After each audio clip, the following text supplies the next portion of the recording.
जय श्रीमन नारायण। ए पर जे टिप्पणी हम करे जा रहल बा रामानुजदास श्रीमान गट्टू वेणुगोपाल स्वामी जी के द्वारा दिहल गयल बा। अध्याय 15 पुरुषोत्तम प्राप्त योग श्लोक 15। सर्वस्य चाहं हृदि सन्निविष्टो मत्तस्मृतिः ज्ञानमपोहनञ्च वेदैश्च सर्वैः अहमेव वेद्यो वेदान्तकृत् वेदविदेव चाहम्। ओम। गीताचार श्री कृष्ण परमात्मा अर्जुन समेत हमनी सबके पुरुषोत्तम प्राप्त योग सिखा रहल बानी। परमात्मा कहत बाड़न कि अर्जुन, हम सब जीव के दिल में अंतर आत्मा के रूप में मौजूद बानी। हमरा वजह से सब जीव में स्मृति, ज्ञान, कल्पना और विसम्मति होला। हम अकेले सब वेद से जानल जाला। हम ई सब वेद के अध्ययन से प्राप्त करनी और हम ही सब वैदिक कर्म के फल देवे वाला है। वेद के बतावल फल हमें ही देनी। हमें ई सब वेद और वेद उपनिषद के भीतरी अर्थ जानत बानी। ई कह के श्री कृष्ण परमात्मा घोषणा कर रहे बाड़न कि ऊ सब जीव के हृदय में मौजूद बाड़न, जहाँ से ऊ लोग के जीवन खातिर जरूरी ज्ञान की उत्पत्ति होला। यही से हमनी के ई समझे के चाहिए वैदिक संस्कार करे वाला के परिणाम देवे वाला श्री कृष्ण परमात्मा हवे। श्री कृष्ण परमात्मा वही हवे जिनका बारे में सब वेद कहत बाड़न और वेद उपनिषद के अर्थ वही जानत बाड़े। श्री कृष्ण परमात्मा ई भगवत गीता के माध्यम से जौन भी कहले ऊ असली ज्ञान बा, सच्चा ज्ञान बा। श्री कृष्ण परमात्मा के शिक्षा के ध्यान करत और श्री कृष्ण परमात्मा की प्राप्ति के आपन जीवन के उद्देश्य बनावत आई हमनी के खाली श्री कृष्ण परमात्मा के शरण लेके श्री कृष्ण परमात्मा के वचन के ठीक और सही दोहरावे की कोशिश करी जा, जैसन ऊ श्लोक के रूप में बा। सर्वस्य चाहं हृदि सन्निविष्टो मत्तस्मृतिर्ज्ञानमपोहनञ्च वेदैश्च सर्वैः अहमेव वेद्यो वेदान्तकृद्वेदविदेव चाहम्। श्रीमद् भगवत गीता का पूरा सार श्री कृष्ण परमात्मा ने अध्याय 18वें के श्लोक 65 से 70 में 8 काम करे खातिर दिले बाड़े। श्री कृष्ण कहले, हम ओ लोगन से प्रेम करनी जो लोग इन 8 बातन के मान तारे। हम ओ भक्तन के हर तरह से रक्षा करब। श्री कृष्ण परमात्मा के द्वारा बोलल गईल संपूर्ण भगवत गीता सुनला के बाद अर्जुन कहले, करिष्ये वचनम त्वा, जेके मतलब बा, कृष्ण मैं वही करब जौन आप कही। यही कारण बा श्री कृष्ण अर्जुन के हर तरह के सफलता आ विजय प्रदान करेले। आई परमात्मा के आपन व्रत देई कि हमनी के ये 8 गौ कर्म के पालन करी जा। ई वचन परमात्मा के देवे से बड़न कौनो पूजा, तपस्या, यज्ञ नहीं। हम 8 प्रण कहब जौन हमनी के करे के चाहिए। आप सब कृपया इन्हन के आपन दिमाग और दिल में सोची। श्री कृष्ण के आपन वचन देवे के ई तरीका में हमनी सबकी कल्पना करे के चाहिए कि श्री कृष्ण का चेहरा खुशी से चमकत बा और खुशी के एहसास करत बा। जय श्रीमन नारायण। यहाँ हमनी के 8 वादा बा।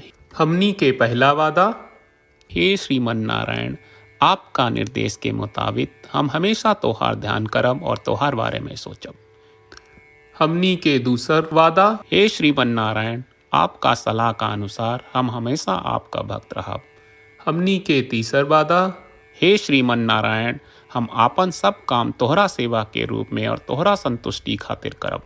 हमनी के चौथा वादा, हे श्रीमन नारायण, जैस की आप माने के कहले रहलू, हमरा बहुत विश्वास बा कि हम आपके होई और हम हमेशा आपन दोनों हाथ जोड़ के आपके नमस्कार करब और आपकी पूजा करब।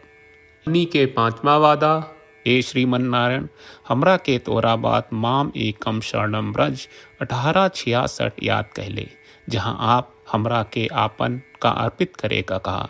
श्रीमन नारायण, मैं हमेशा तोहरे शरण में रहब।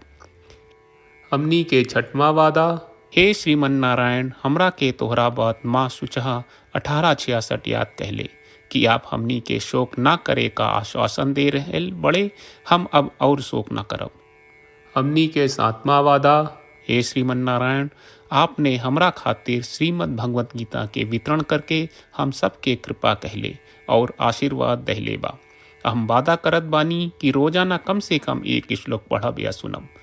हमनी के आठवां वादा। हे श्रीमन नारायण, आप गीता के पूरा मानवता तक ले गयलू।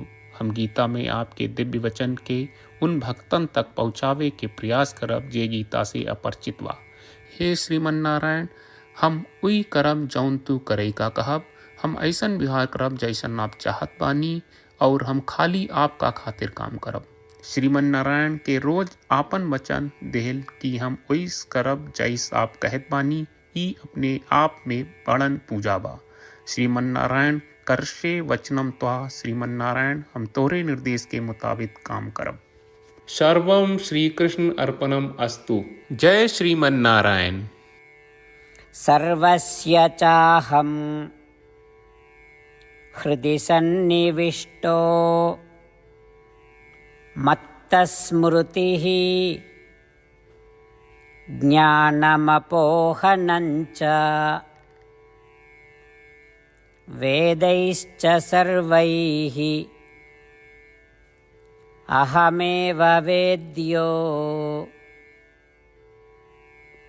वेदान्तकृत् वेदविदेव चाहम्। ॐ सर्वस्य चाहं हृदि सन्निविष्टो मत्तस्मृतिर्ज्ञानमपोहनञ्च वेदैश्च सर्वैः अहमेव वेद्यो वेदान्तकृद्वेदविदेव चाहम्।